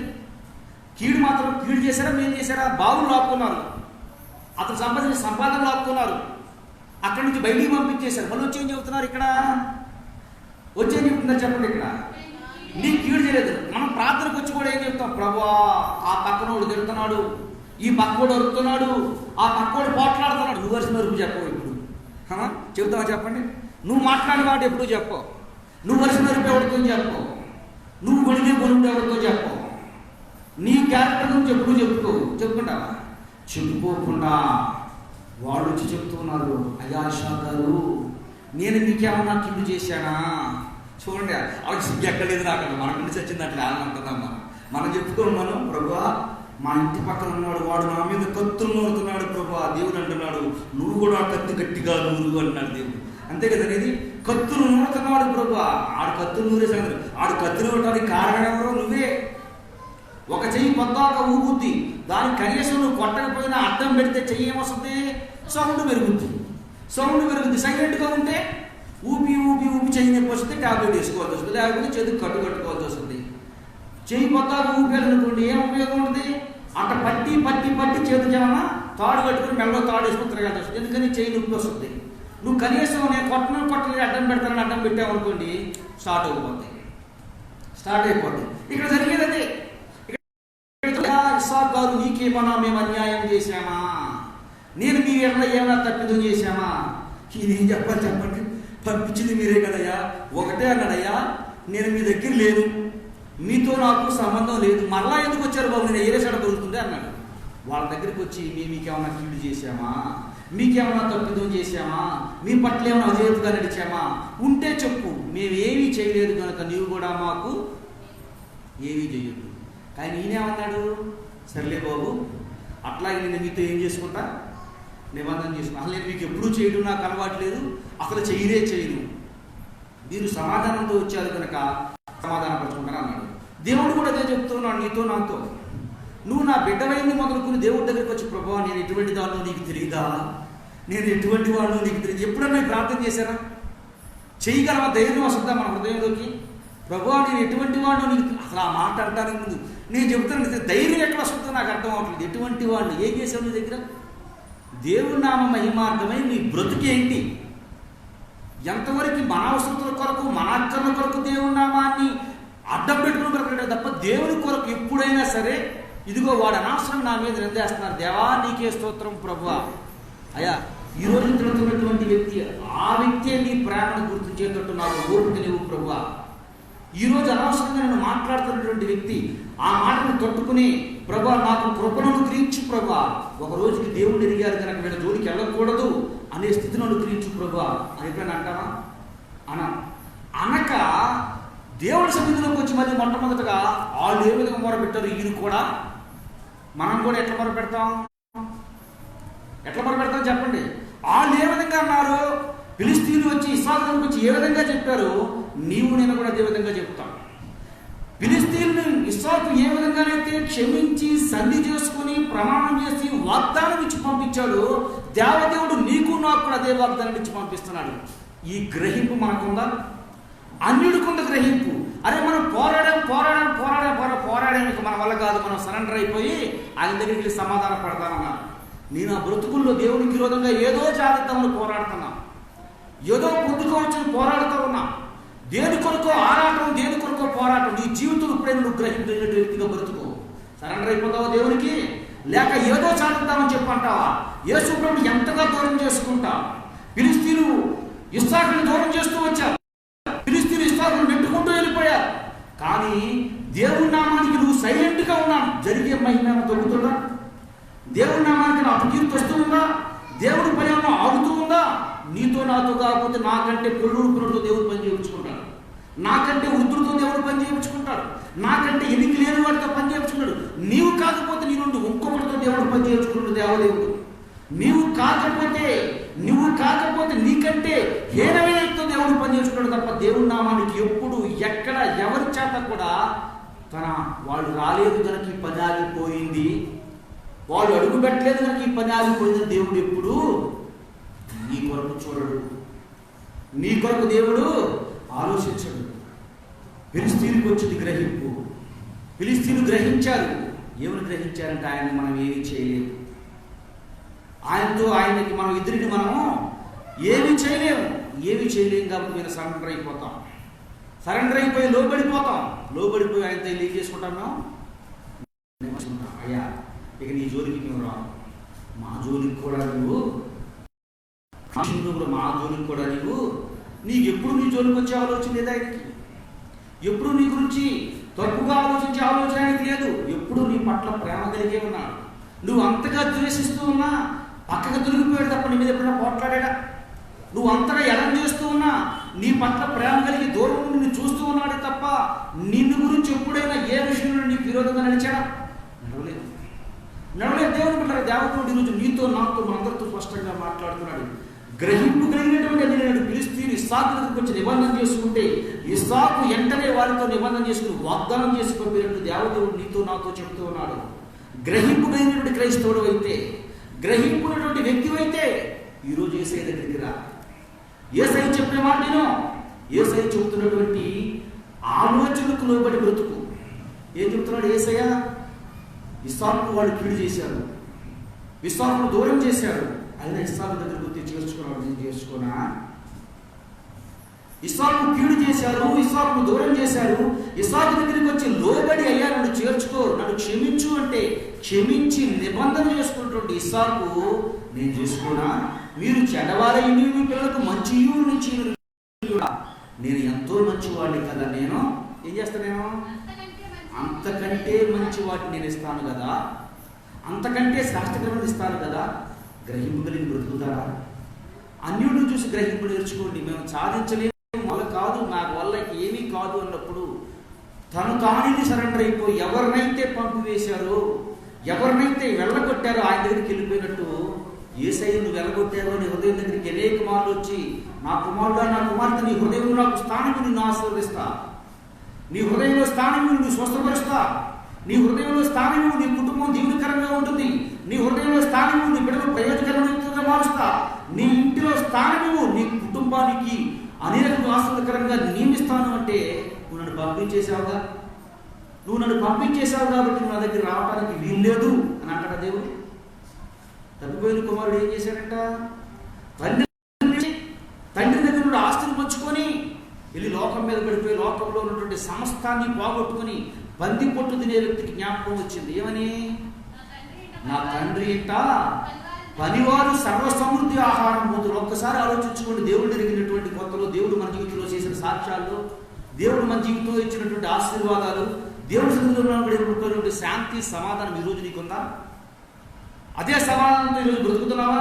ప్రతి క్షణం టెన్షన్ ఎందుకు? ప్రతి క్షణం భయం ఎందుకు? ప్రతి క్షణంలో మనీ ఎందుకు?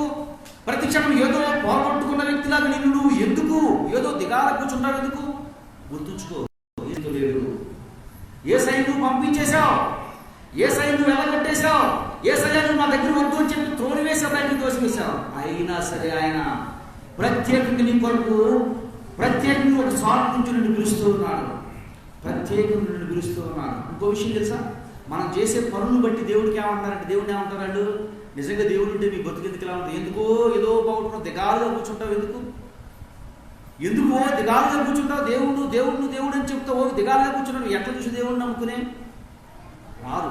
కొంతమంది అంటూ ఉంటారు దేవుడు లేనే లేడు, బైబిల్ ఏం చెప్తుంది దేవుడు లేను అనే.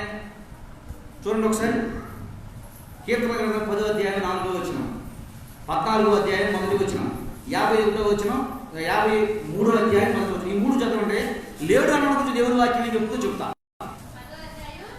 10వ అధ్యాయం 4వ వచనం, దుష్టులు పొగరెక్కి యెహోవా విచారణ చేయగలుగుని కొందరు దేవుడు లేడని వారు ఎల్లప్పుడూ యోచించుదురు. మన దగ్గర లేడు, ఇస్సాకు ఇష్టం వచ్చినట్టు దొరుకుతాం అనుకున్నారు. ఈ రోజున మన స్థితిని, మన పరిస్థితుల్ని, మన విధానాన్ని చూసి దేవుడు మన గెంటేసి, దేవుడు మన దగ్గర బయట గెంటేసి పక్కన పెట్టి ఉన్నటువంటి మన బ్రతుకును చూసి వాళ్ళు అనుకుంటూ ఉంటారంట అది దేవుడు లేనే లేడు, దేవుడు లేనే. దీని గురించి మాట్లాడరు, దేవుడు లేడు అంటే అంటారంట. దేవుడు ఏమంటారు అటు గురించి? దుష్టులు దేవుడు దీన్ని లెక్కలో తీసుకురాడు అని ఏమంటారంట? గర్విష్ఠులై. అరే నేను మాట్లాడుతున్నాను, మా నోటికి అద్దే ఉంది, నేను మాట్లాడే మాటకు అడ్డు చెప్పేవాడు ఎవడు అనుకుంటాడంట. దేవుడు ఏం చేస్తాడు? దాన్ని రాస్తాడంట. ఇంకా బైబిల్ అన్నమాట ఏం చేస్తాడంట? చదవండి మనకు. ఏం చేస్తాడంట? దాన్ని రాసి ఉంచుతాడంట పక్కన. ఏమనుందమ్మా? చదవండి ఒకసారి. దుష్టులు పొగరెక్కి యెహోవా దాని లెక్కలో తీసుకోడు అని అనుకుందురు. దేవుడు లేడని వారు ఎల్లప్పుడూ యోచించుదురు. తర్వాత 14:1 దేవుడు లేడని బుద్ధిహీనులు తమ హృదయంలో అనుకుందురు. 53:1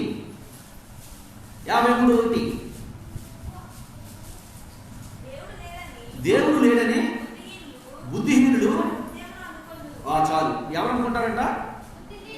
రక్తహీనత అంటే అర్థం ఏంటి? బుద్ధిహీనత అంటే బుద్ధి లేకపోవడం. బుద్ధి ఎక్కడ నుంచి వస్తుంది అంటారు చిన్నప్పుడు, ఇది మెదడు లేదురా అనేవాడు. అంటే ఏంటి? చదువు లేకుండా ఏమంటారు? ఇటు తలలో ఉంది, మెదడు కాదురా పేడ అంటారు. అర్థం ఏంటి? ఇటు తలలో ఉంది, ఏం లేదంట. ఎవరైనా సరే దేవుడు లేదన్నది మీకు మెదడు లేదని చెప్పండి. మెదడు లేదంటే అర్థం ఏంటి? తీర్చి చూపిస్తారు, బయటికి తీర్చి చెప్తే చచ్చుకుంటారు. లేదంటే తీర్చి చూపించాడు అంటే ఆడు ఏమైనా లేదు, బుద్ధిహీనులు అయితే తీర్చి చూపిస్తాడు. అవునా కదా? నీకు బుర్రలో మెదడు లేదు అంటే తీయడానికి ప్రయత్నం చేశాడు అనుకోండి, ఏమంటారని? బుద్ధిహీనుడు. దేవుడు లేడు అని బుద్ధిహీనుడు అనుకుంటాడంట. దేవుడు లేడు అనుకునే వ్యక్తుల గురించి దేవుడి వాక్యం ఏం చేస్తుందంట? ఒకళ్ళ లెక్కలో వేసుకోడని చెప్పి మన ఇష్టం వచ్చినట్టు గర్వంతో మాట్లాడతావేమో. దేవుడు ఏమన్నాడు? నీ లెక్క ఆల్రెడీ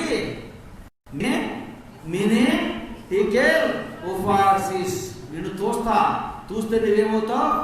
తేలిపోతావు. బహుశా నువ్వు నేను క్షేమంగా ఉన్నాము అంటే, ఆశీర్వాదకరంగా ఉండే, బహుశా ఎవరో నీ గురించి నా గురించి ప్రార్థన చేస్తారు. మనం దేవుని ఎరగినప్పటికీ కూడా, దేవుని తెలుసుకున్నప్పుడు కూడా ఒకసారి ఆలోచించుకోండి. నీ నా బంధువుల్లో మనం దేవుని ఎరగక ముందే మన గురించి దేవుని గురించి ప్రార్థన చేసేవాళ్ళు ఎవరో ఉంటుంటారు. వారిని బట్టి నీవు నేను క్షేమంగా నా విషయాన్ని గుర్తుంచుకోండి. దేవుని బిడ్డలారా, దేవదేవుడు తెలియజేస్తున్నాడు ఈరోజు నీతో నాతో మనందరితో. దేవుడు లేని అనుకునేవాడు ఎవరో? బుద్ధిహీనుడు. దేన్ని బట్టి దేవుడు లేని అనుకుంటారు వాళ్ళు? దేన్ని బట్టి? మనం చేసే క్రియలను బట్టి, మనం చేసే పనులను బట్టి, మన ప్రవర్తనను బట్టి, మన ఆలోచనలు బట్టి. మన ప్రవర్తన ఏంటి? మన క్రియలు ఏంటి? మన బిహేవియర్ ఎలా ఉంది? దేవుడికి ఇష్టంగా లేదు. దేవుడిని బయటికి పంపివేసేట్టుగా ఉంది. దేవుడిని బయటికి దేవుడికి దూరంగా బ్రతికే వ్యక్తులా బ్రతుకుతూ ఉన్నాం. అందుకే వాళ్ళు అనుకుంటూ ఉన్నారు, ఏమనుకుంటున్నారు అంటే, దేవుడు నిజంగా వీళ్ళ దగ్గర ఉంటే వీళ్ళ బ్రతుకు ఎందుకు ఎలా ఉంటుంది? దేవుడు నిజంగా వీళ్ళ దగ్గరగా ఉంటే వీళ్ళ జీవితం ఎందుకు ఎలా ఉంటుంది? దేవుడు వీళ్ళకి తోడుగా ఉంటే ఎందుకు జీవితం? దేవుడేమో గొప్పవాడని చెప్పారు, దేవుడేమో ఆశ్చర్యకార్యాలు చేయవాడని చెప్పారు. తీరా చూస్తే బ్రతుకు ఇలా ఉంది. నిజమే దేవుని బిడ్డలారా, దేవదేవుడు నీతో నాతో మాట్లాడుతున్నటువంటి మాట గ్రహింపు కలిగిన వ్యక్తులుగా బ్రతుకుతారా? గ్రహింపు కలిగే వ్యక్తులుగా మీరు జీవిస్తారా? గ్రహింపు కలిగింది ఫిలిష్తీయులకి. మనం ఎల్లగొట్టేశాం దేవుణ్ణి, ఎల్లగొట్టేశాం ఇస్సాకుని. ఆయన దగ్గరికి వెళ్ళి మళ్ళా మనం క్షమాపణ పొంది నిబంధన చేసుకుందాం. నీవు నేను అనుకోవాలి, ఈ రోజున దేవుణ్ణి పంపించేసా నా హృదయంలో నుంచి. అమ్మ, దేవుని తలంపు ఇప్పుడన్నా మీకు వచ్చి ఎన్ని సంవత్సరాలు అవుతుంది చెప్పడం? పనికి మానవ తలంపులు పక్కన పెట్టేసి, పనికి మానవ ఆలోచనలు కాక, నేర్చుకున్నటువంటి వాక్యము, దేవుని సన్నిధిలో ధ్యానించినటువంటి వాక్యాన్ని ధ్యానం చేసి, ఈరోజు పాస్టర్ గారు ఈ వాక్యం చెప్పాడు, వాక్యం నాతో మాట్లాడింది, ఈ వాక్యం గురించి ఆలోచన కలిగి బ్రతకాలని ఎన్ని సంవత్సరాలు అవుతుంది చెప్పండి? ఎన్ని సంవత్సరాలు అవుతుంది మన జీవితంలో? ఒకసారి మీరు ఆలోచించుకోండి. అయినా దేవుడు అంటూ ఉన్నాడు, గ్రహింపులైన వ్యక్తుల్లో బ్రతుకుతారా? ఇస్సాకు దగ్గరికి వచ్చి వాళ్ళు నిబంధన చేసుకున్నారు, వాళ్ళు బయటికి పంపేశారు. బయటికి పంపేసిన మళ్ళా ఆయన దగ్గరికి వెళ్ళి నిబంధన చేసుకుని, ఈరోజు నా దగ్గరికి వచ్చి నిబంధన చేసుకుంటారా అని దేవదేవుడు అడుగుతూ ఉన్నాడు. నిబంధన చేసుకుంటారా? నిబంధన చేసుకునే వ్యక్తుల్లో బ్రతుకుతారా? నిబంధన చేసి, ప్రభా ఇప్పుడు వరకు నీకు విరోధంగా బ్రతికాము ప్రభా, నీకు అయిష్టంగా బ్రతికాము ప్రభా, నా ఇష్టానుసారంగా బ్రతికాను ప్రభా, ఏదో సాధిద్దాం అనుకుని బ్రతికాను ప్రభా. ఏమైనా సాధించగలిగారా ఫిలిష్తీయులు? ఏమైనా సంపాదించుకోగలిగారా ఫిలిష్తీయులు? ఓడగొట్టారు. కానీ ఆయన ఏమైనా నష్టపోయాడా? దేవుడికి విరోధంగా నువ్వు నడిచావు, నువ్వు ఇష్టానుసారంగా ఏదో సాధిద్దాం అనుకున్నావు. ఏం సాధించావు నువ్వు ఇప్పటి వరకు? ఏం సాధించావు? ఏం సాధించింది ఏముంది? ఎందుకంటే ఒక వ్యక్తి గురించి మీకు చెప్తాను నేను. పాపం తల్లి ఎంతో ప్రయాసపడి చేసింది, పెంచింది. పిల్లోడు భక్తుడు కావాలి అని పాస్టర్ ట్రైనింగ్ కూడా పంపించింది. 10-12 సంవత్సరాలు పనిచేశాడు. నేను తక్కువ చేసి మాట్లాడతలేదు. సరే, ఆ విషయం గురించి తర్వాత అనేక ప్రయాసాలు పడ్డాడు. 10 సంవత్సరాలు ట్రైనింగ్ చేశారు. 11వ సంవత్సరంలో దేవుని దూరమై బ్రతికాడు. ఈ రోజున అతని పరిస్థితి ఎంత అవస్థ వ్యర్థంగా ఉంది అంటే, అతను అనుకున్నాడు తల్లిని మోసం చేస్తున్నానని. తాను అనుకోలేదు, తనను తాను మోసం చేసుకుంటున్నాను అని. దేవుడు అనుకుంటున్నాం, మనం అనుకుంటాం దేవుడిని ఏదో మనం మోసం చేస్తున్నాం, దేవునికి ఏదో మనం చేస్తున్నాం, దేవునికి ఏదో మనం తప్పు చేస్తున్నాం అనుకుంటాం. కానీ నిన్ను నువ్వు మోసం చేసుకున్న విషయాన్ని గుర్తించుకునే వ్యక్తులు ఎందరో బ్రతుకుతున్నారు. దేవుని బిడ్డారా, గ్రహింపులైనటువంటి అన్యులైనటువంటి ఫిలిష్తీయులు వెళ్ళి చేరారు, చేర్చుకున్నారు, ఆయనకు లోబడ్డారు, ఆయన మాట విన్నారు, ఆయన విధేయత చూపారు. తర్వాత 29వ వచనం చూద్దామా. 29వ వచనం 29వ వచనం మేము నిన్ను ముట్టక నీకు మేలే తప్ప మరి ఏమీ చేయలేదు కనుక సమాధానంగా పంపివేసింది కనుక నీవును మాకు కీడు చేయకుండానట్లు నీతో నిబంధన చేసుకుందుమని అనుకుంటివి. అప్పుడు నీవు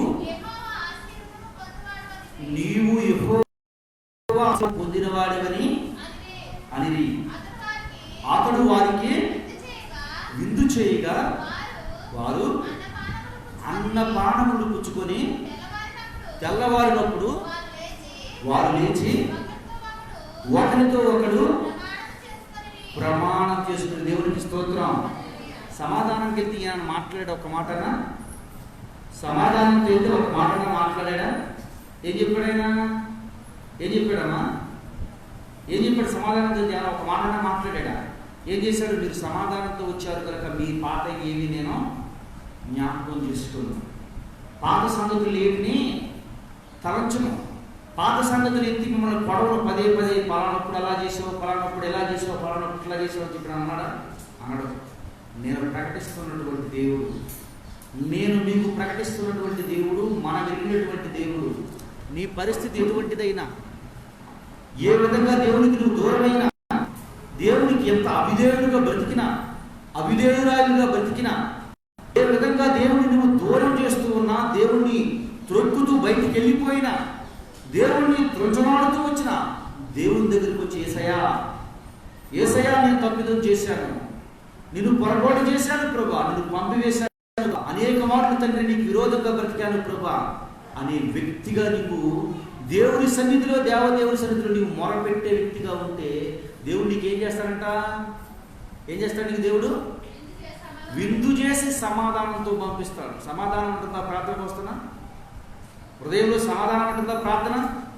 శరీరంలో సమాధానం ఉంటుందా ప్రార్థనకు వస్తూ ఉన్నా? కుటుంబంలో సమాధానం ఉంటుందా ప్రార్థనకు వస్తూ ఉన్నా? చేసే పనిలో సమాధానం ఉంటుందా ప్రార్థన చేస్తూ ఉన్నా? నువ్వు చేస్తున్నటువంటి ఉద్యోగంలో సమాధానం ఉంటుందా నువ్వు ప్రార్థన చేస్తూ ఉన్నా? నువ్వు చేసే ఏ పనిలోనైనా సరే సంతృప్తిగా సమాధానం నువ్వు బ్రతుకుతూ ఉన్నావా? బహుశా నాకు జీతాలు వస్తున్నాయి, నాకు లక్షలు వస్తున్నాయి, నాకు కోట్లు వస్తున్నాయి, నాకు పేరు ప్రఖ్యాతులు ఉన్నాయి, నాకు బంధువులు ఉన్నారు, నాకు అనేకులు ఉన్నారు. ఒక్కసారి ఆలోచించుకో, వాళ్ళతో నీకు సమాధానం ఉండగలుగుతున్నావా? సమాధానం నీకు దొరుకుతుందా? దేవుడు చెబుతున్నాడు, నేను ఇచ్చే శాంతి సమాధానము ఈ లోకంలో సమాధానం లాంటిది కాదు. ఈ లోకంలో మీరు కోరుకున్నటువంటి సమాధానం కాదు నేను ఇచ్చేది. ఈ లోకంలో మీరు పొందే సమాధానాన్ని కాదు నేను ఇచ్చేది. నేను ఇచ్చే సమాధానం ఎలా ఉంటుందంట? పరిపూర్ణంగా ఉంటుంది. పరిపూర్ణంగా ఉంటుంది. ఆ సమాధానానికి ఎప్పటికీ ఏముండదు, ఎప్పుడు కూడా దానికి కొరత ఉండదు, ఎప్పటికి కూడా దానికి లోటు ఉండదు. గ్రహింపుడైన వ్యక్తులతో దేవదేవుడు చెప్తున్నాడు. గ్రహింపుడైనటువంటి మనుషులైతే దేవదేవుడు చెప్తున్నాడు. ఇంకొక వ్యక్తులు కూడా మీకు పరిచయం చేస్తాను, చూడండి ఒకసారి. యెహోషువ గ్రంథము 9వ అధ్యాయము 1వ వచనం నుంచి 6వ వచనం వరకు. యార్దాను అవతలనున్న లోయలోను, ఇది రెండో రకం గ్రహింపమ్మ. వీళ్ళు అన్యులే, వీళ్ళు దేవుడు అనేటువంటి వ్యక్తులే. అక్కడ అన్యాయం చేసినటువంటి వ్యక్తులు బహుశా మనకు సెట్ అవుతుంది. అన్యాయం చేసినటువంటి వ్యక్తులు ఇది మనకు సెట్ అవుతుంది. ఎందుకని అంటే ఆయన్ని వద్దరు తోసివేసినటువంటి వ్యక్తుల గురించి ఇప్పుడు చెప్పుకున్నాం. రెండో రకం క్వాలిటీ జనం ఉంటారు. వీళ్ళు ఎటువంటి క్వాలిటీ వాళ్ళు అంటే, ఎదటి వ్యక్తికి జరిగినటువంటి అన్యాయము లేదా ఎదటి వ్యక్తికి జరిగినటువంటి ఇబ్బంది, ఎదటి వ్యక్తి పోగొట్టుకున్నటువంటి కోల్పోయిన దాన్ని గుర్తించి వెంటనే వెళ్ళిపోతారు వాళ్ళ దగ్గరికి. ఈ రెండో రకం క్వాలిటీ కలిగినటువంటి అన్యులు. చూడండి ఏమంటారు చూడమ్మా. యార్దాను అవతలనున్న మన్యములోను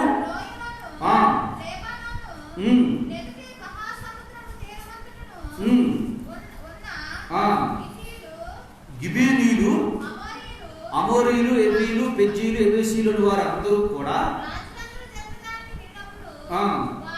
వారు యెహోషువతోనూ ఇశ్రాయేలుతోనూ యుద్ధం 9వ అధ్యాయం మొదటి వచనం నుండి చదవండి. అయితే ఏం చేశారండి వీళ్ళు? 4వ వచనం నుంచి 6వ వచనం చదవండి. వారు కపటోపాయము చేసి రాయబారులను వేషం వేసుకుని బయలుదేరి తమ గాడిదలకు గంట కట్టి పాత గొనెలు కట్టి పాతగిలినటువంటి అప్పం తీసుకొని పుట్లు పడిన తిత్తులను తీసుకొని ద్రాక్షారసం తిత్తులను తీసుకొని పాతగిలిన మాసికలు వేసుకొని పాతగిలిన చెప్పులు తొడుక్కొని పాత బట్టలు కప్పుకొని ఎవరి దగ్గరికి వచ్చారు? ఇశ్రాయేలు ప్రజలకు నాయకులు అన్నట్టు యెహోషువ దగ్గరికి వచ్చారు. ఎందుకు వచ్చారు? అంతకు ముందున్నటువంటి ఐగుప్తు దేశంలో జరిగినటువంటి దేవుడు వారి పక్షముగా ఉండి ఏ విధంగానైతే ఐగుప్తులకు తీర్పు తీర్చారో విన్నారు. మాట్లాడితే 2 ఎర్ర సముద్రాన్ని 2 పాయలు ఎలా చేశాడో విన్నారు. మూడోదిగా ఆ 40 సంవత్సరాలు దేవుడు వారిని ఎలా పోషించాడో విన్నాడు. ఆ తర్వాత యార్దాను 2 పాయలుగా ఎలా చేశాడో విన్నారు. ఎరుకో గోడలను దేవుడు ఏ విధంగా కూల్చారో విన్నారు. ఆయి పట్టణం మీదకి వెళ్ళి వాళ్ళని ఎలా సంహారం చేసి విజయాన్ని పొందారో విన్నారు. యుద్ధం ఇంక వీళ్ళ దగ్గరికి రాలా. యుద్ధం ఇంకా వీళ్ళ దగ్గరికి రాలా. యుద్ధం ఇంక వీళ్ళ దగ్గరికి రాకముందు వీళ్ళు నిర్ణయం తీసుకున్నారు. ఏం నిర్ణయం తీసుకున్నారు? మనం డైరెక్టర్గా వాళ్ళ దగ్గరికి వెళ్ళామనుకో మనల్ని యాక్సెప్ట్ చేయరు. ఆయన ఏం చేయాలి? పాత బట్టలు, అమ్మ జాగ్రత్తగానండి, పాత బట్టలు, పాత వస్త్రాలు, పాత చెప్పులు, పాత పాత్రలు అవన్నీ తీసుకుని అయ్యా మేము చాలా దూరం నుండి వస్తున్నాం, మీ దేవుడి గురించి విన్నాం, మీ దేవుడు మీ గురించి మీ తోడుగా ఉండి చేసిన ప్రతి పని మేము తెలుసుకున్నాం. అయితే బ్రతికినంత కాలం మీ దోషంలో బ్రతుకుతామయ్యా, బ్రతికినంత కాలం మీ దోషంలో బ్రతుకుతామయ్యా. మీరు ఎవరితో యుద్ధం చేశారో చేసిన వాళ్ళందరి పక్షం విజయం వచ్చిందంటే విన్నాం. ఎవరితో మీరు వెళ్తే వాళ్ళతో దేవుడు మీకు తోడుగా ఉందని మేము విన్నాం. మీకు దూరంగా బ్రతుకుతున్నాం. దూరంగా బతికేవాళ్ళ దగ్గరగా బతికేవాళ్ళ, దూరంగా బతికేవాళ్ళ దగ్గరగా బతికేవాళ్ళ, దూరంగా బతికేవాళ్ళ దగ్గరగా ఉండేవాళ్ళ. గిబియోను నివాసాలు పక్క నివాసులే, అది పక్కనే ఉన్నారు. కానీ పక్కనే ఉన్న ఎక్కడెక్కడ జరిగింది పూర్తిగా వాళ్ళ దగ్గర చక్కని ఏముంది, ఎక్కడెక్కడ ఏం జరుగుతుందో సమాచారం పూర్తిగా వాళ్ళ దగ్గర ఉంది. ఎక్కడ ఏ రాజుతో తలబడితే ఏ రోజు ఏ పోగొట్టున్నాడో పూర్తి వివరాలు దాంట్లో ఉన్నాయి. ఏ వివరాలు ఏ విధంగా పోగొట్టున్నాడో ఆ వివరాలు మొత్తం స్టేట్మెంట్ దగ్గర పెట్టుకొని మనం ఈతో యుద్ధం తలపడలేము.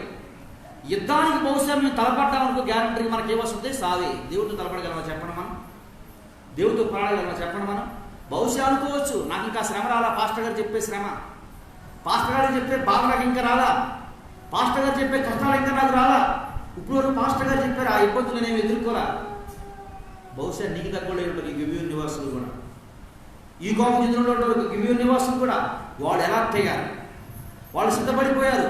ఆయన మన దగ్గరికి వచ్చి ఆశ్రమపడి ఆ బాధలు పడే దానికంటే ముందు నన్ను నేను తగ్గింపుగా ఆయన దగ్గర తీసుకుని వెళ్ళిపోతా, నన్ను నేను వ్యక్తులుగా చేసుకుని వాళ్ళ దగ్గరికి వెళ్ళిపోతా, నా దగ్గర ఏమి లేని వ్యక్తిగా వెళ్ళిన వాళ్ళని సరెండర్ అయిపోతా. ఎలా సరెండర్ అయిపోయారు? పాత బట్టలంట, పాత వస్త్రాలంట, పాత చెప్పులంట, పాతగిలినటువంటి ఎండిపోయినటువంటి రొట్టె ముక్కలంట తీసుకుని అయ్యా మేము చాలా దూరం నుండి మీ దగ్గరికి వస్తున్నాం, మాతో సంధి చేసుకోరు, మమ్మల్ని బ్రతకనిస్తారని చెప్పి మాకు ఒక ఏమివ్వండి, ఒక అభయం ఎవరు, మీరు ఎవరో మాకు తెలియదు అయ్యా, మేము చాలా దూరం నుంచి వస్తున్నామయ్యా, చాలా దూరం నుంచి బ్రతుకుతున్నామయ్యా, చాలా దూరం నుండి వచ్చాము ఆయన దగ్గరికి, మాతో సంధి చేసుకోండి అయ్యా, మాకు ఒక మాట ఇవ్వండి అయ్యా, మమ్మల్ని బ్రతకనిస్తారని ఒక మాట ఇవ్వండి అయ్యా అంటే ఈయన అనుకున్నాడు. ఆయన చూసి ఏమనుకున్నాడు? ఆయన చాలా దూరం నుండి వచ్చారు, చాలా దూరం నుండి వచ్చారు కాబట్టి మీ వ్యవహారం చూస్తూ ఉంటే, మీ పరిస్థితి చూస్తూ ఉంటే, మీ లక్షణాలను చూస్తూ ఉంటే, మీ స్వభావం చూస్తూ ఉంటే మిమ్మల్ని చంపాలని వదిలేస్తారని చెప్పాడు. దేవుడు దాని గురించి వాక్యం ఒక చక్కని మాట చెప్తుంది చూడండి. 51 కీర్తన 17 వచనంలో, కీర్తన 51:17,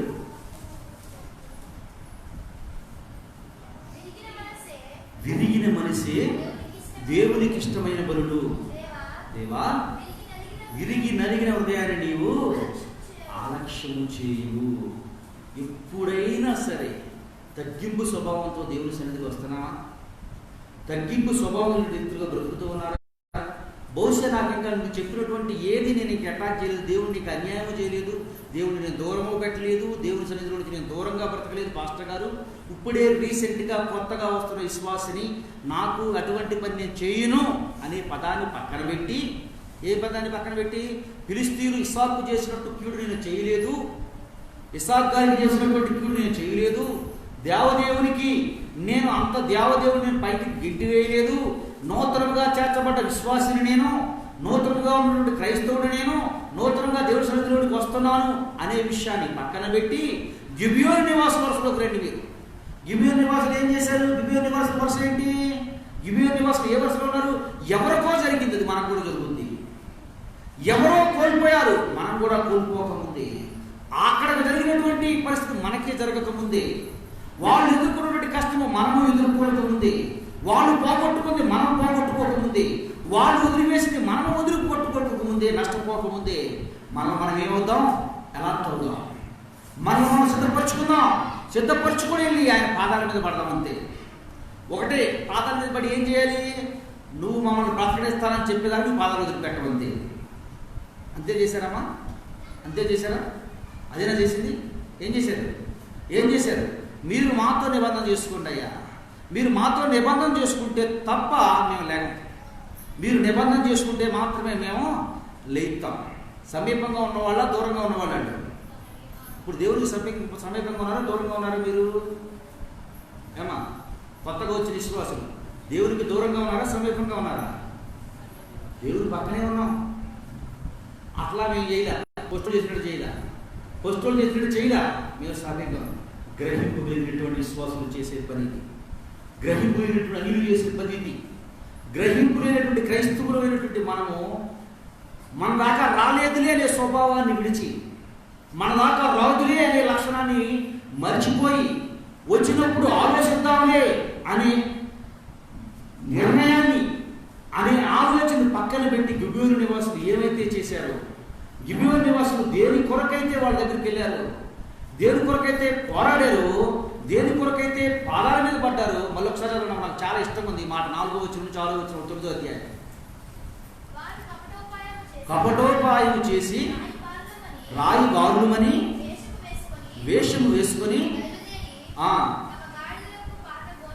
పాత గోన్లు కట్టారంట గాడిదలకి. పాతగిలి చిరిగిన కుట్టుబడి ఉన్న ద్రాక్షారసపు తిత్తులను తీసుకొని, పాతగిలి మాస్కులు వేయబడిన చెంపులు తొడుక్కొని, పాత బట్టలు కట్టుకొని ఎక్కడికి వచ్చారు? యెహోషువ గారి దగ్గరికి వచ్చారు. యెహోషువ గారు ఏం చేశాడే? మీరు నాకు తెలియదు, నేను బయటికి పంపేస్తానన్నాడా? నా యేసయ్య చెప్తున్నాడు, పాత గిలిగి తగ్గింపు స్వభావంతో నిన్ను నీవు రిక్తునిగా చేసుకుని ఉంటే నా యొద్దకు వచ్చిన వారిని మాత్రం బయట తోసి వేయను. నా యొద్దకు వచ్చిన వారిని నేను ఏమాత్రం బయటకు తోసివేను. నువ్వు నిజంగా అటువంటి విరిగి నలిగిపోయిన మనసుతో వస్తే నేను ఏమాత్రం కొట్టిన ఆలక్ష్యమో చేశాడు. చూడండి, వారు చేసిన పని బట్టి ఈయన ఎంత పోరాటం జరుగుతుందో చూడండి. అమ్మ ఒకసారి 10వ అధ్యాయం చేయండి. ఒకసారి ఏమంటుందో? 6వ వచనం, 10వ అధ్యాయం 6వ వచనం.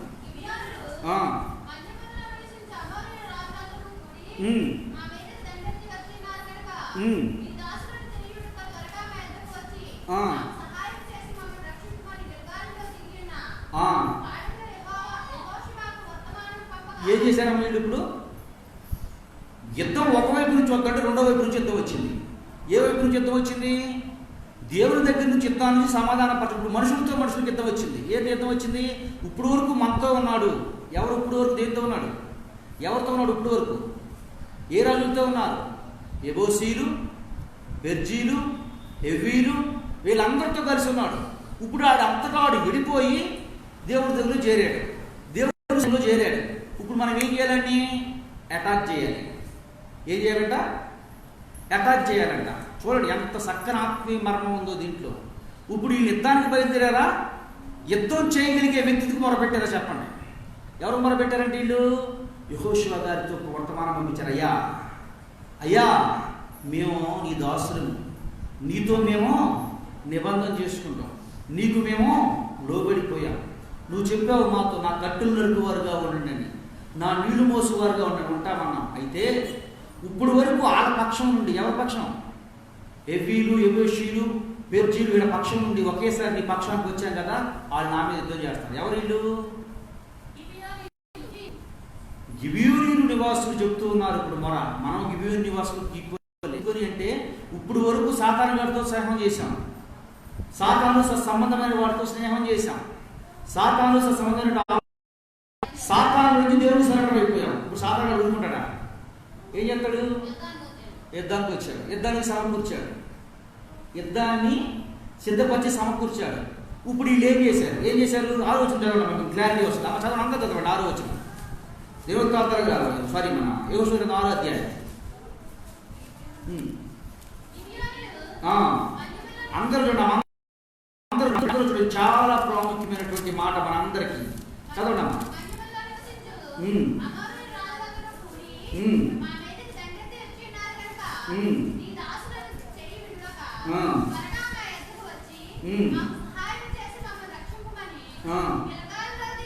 గిల్గాలులో దిగి ఉన్న యెహోషువకు వర్తమానము పంపగా యెహోషువను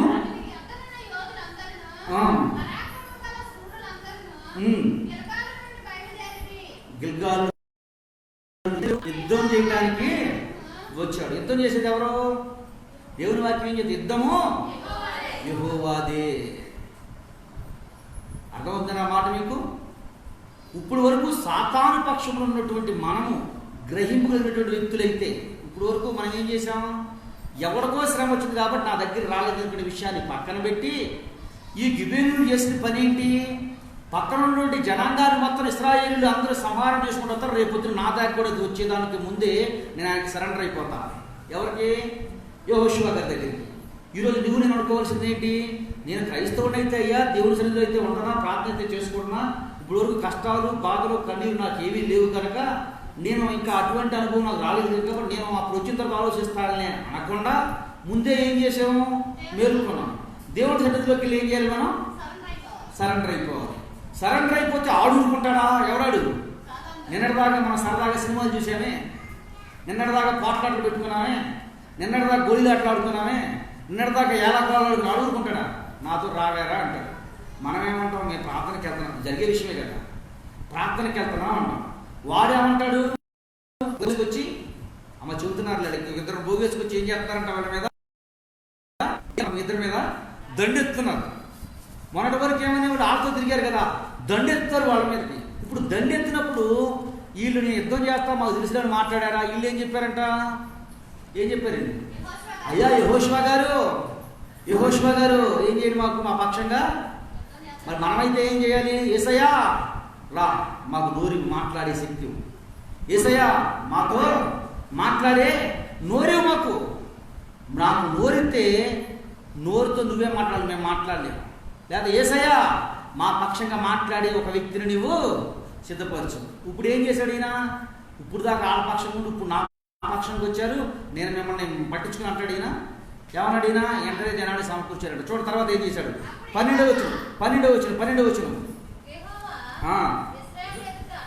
యెహోవా ఇశ్రాయేలు ఎదుట అమోరీయులను అప్పగించిన దినం ఇశ్రాయేలు నిలుచుండగా యెహోవాకు ప్రార్థన చేశాను. సూర్యుడా నువ్వు గబియోనులో నిలువును, చంద్రుడా నువ్వు అయ్యోలో నిలువును. జనులు తమ శత్రువుల మీద పగ తీర్చుకునే వరకు సూర్యుడు నిలిచెను. దేవునికి స్తోత్రం. ఏం చేశారంటమ్మా? ఏం చేశారంట? ఎవరి కొరకు సూర్యుడు చంద్రుడు నిలబడుతుంది? దేవుడు అన్యుడి కొరకు. ఎవరి కొరకు సూర్యుడు చంద్రుడు నిలిచిపోయాడు? ఎవరి కొరకు సూర్యుడు చంద్రుడు నిలిచిపోయాడు? అమ్మ అర్థమవుతున్న మాట మీకు? ఎవరి కొరకు సూర్యుడు చంద్రుడు నిలిచిపోయాడు? ఒక నాడల్లా సూర్యుడు ఏమయ్యాడట, ఇటు నుంచి అటెల్లా చంద్రుడు రాలా. సూర్యుడు నిలిచిపోయాడు, చంద్రుడు ఎవరి కొరకు చెప్పండి?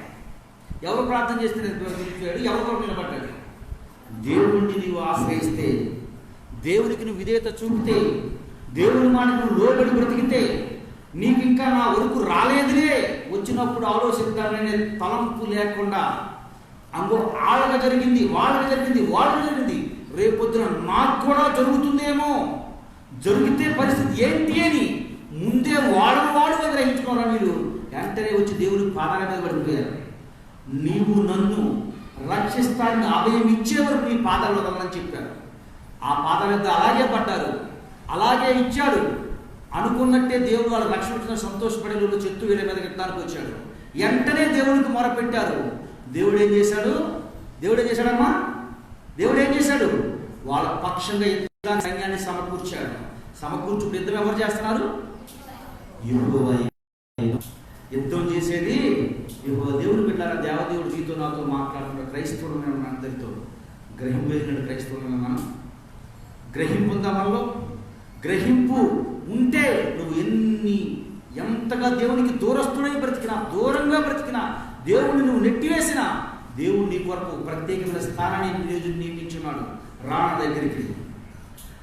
దగ్గరికి వచ్చి సమాధానపడు, నీకు భోజనం పెట్టి పంపిస్తానంటున్నాడు. యేసయ్య చెప్తూ ఉన్నాడు, మరొక అన్యుడు చెప్తూ ఉన్నాడు, శ్రమ రాకముందే వాళ్ళ దగ్గర తెచ్చుకున్నటువంటి వాళ్ళ స్టేట్మెంట్ చూశాను, రేపొద్దున బహుశా నా దగ్గరికి రాబోతుందని ముందే నేను మేలుకున్నాను. నేను ముందు ఎలా తయారు ముందే మేలుకున్నాను. వెంటనే ఆయన దగ్గరికి వచ్చి ఒప్పుకున్నాను. నా కొరకు నా పక్షం యుద్ధం చేయమన్నాను. నా కొరకు నా పక్షం యుద్ధం చేశాడు. సూర్యుడిని ఆపాడు, చంద్రుడిని ఆపాడు. దేవుని బిడ్డ, అన్యుడికి ఉన్నటువంటి గ్రహింపు నీకు నాకు ఉందలేదు ఒకసారి ఆలోచించుకో. ఈరోజు దేవుడికి దూరంగా బ్రతికిన నీవు ఈ రోజే దేవుని సన్నిధిలో మొరపెట్టు, ఆయన సన్నిధిలో విజ్ఞాపన చేయి, దేవా నీకు దూరంగా బ్రతికాను, దయతోనను మన్నించు ప్రభు అంటే నీకు హృదయంలో సంతోషము, ఇంటిలో సమాధానము, కుటుంబంలో సమాధానం, చేసే పనులు సంతోషము సమాధానం అనుభవించి ఆయన సన్నిధిలో నువ్వు పరిపూర్ణంగా పొందుకునే వ్యక్తిగా దేవుడు నియమిస్తూ ఉన్నాడు. అందుకే అంటూ ఉన్నాడు, ఎంతో గ్రహింపలేనటువంటి వ్యక్తి ఏం జరుగుతుందో ఇప్పటికప్పుడు గ్రహించాడు. ఫిలిస్తీన్లు గ్రహింపలేనటువంటి వ్యక్తులు వెంటనే ఏం జరుగుతుందో మనం గెలవలేమనుకున్నప్పుడు సరెండర్ అయిపోయారు. గిబేరీయులు గ్రహింపలేనటువంటి వ్యక్తులు, మనం అది పరిస్థితి మందాకా వస్తే మనం ఎదుర్కోలేము కనుక ముందుకే సరెండర్ అయిపోదాం అనుకున్నారు. మనము కూడా వాళ్ళను చూసి వాళ్ళు ఏ విధంగా గ్రహింపలేని వ్యక్తులు, వాళ్ళకంటే ఎక్కువ ఆధిక్యత, ఘనత, గొప్ప వ్యక్తులైనట్టు మనము ఉన్నతమైన స్థానంలో నియమించిన మనము ఉన్నతమైన స్థానంలో మనం ఇంకా ఎక్కువ గ్రహింపు కలిగి క్రీస్తుకు సాక్షిగా సాక్షాత్గా నిలబడి కృప అట్టి స్థితి పరిశుద్ధాత్మ దేవుడు కూడి ఉన్న మాటలకు దయచేయునుగాక. ఆమేన్. మహిమానుతుడు మహాగరుడైన తండ్రి వందనములయ్యా.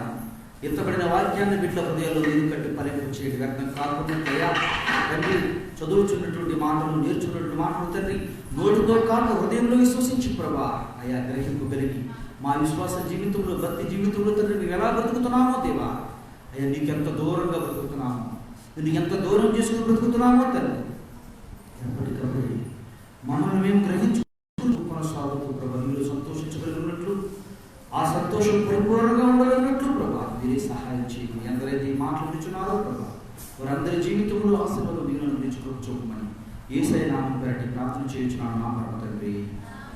ఆమేన్.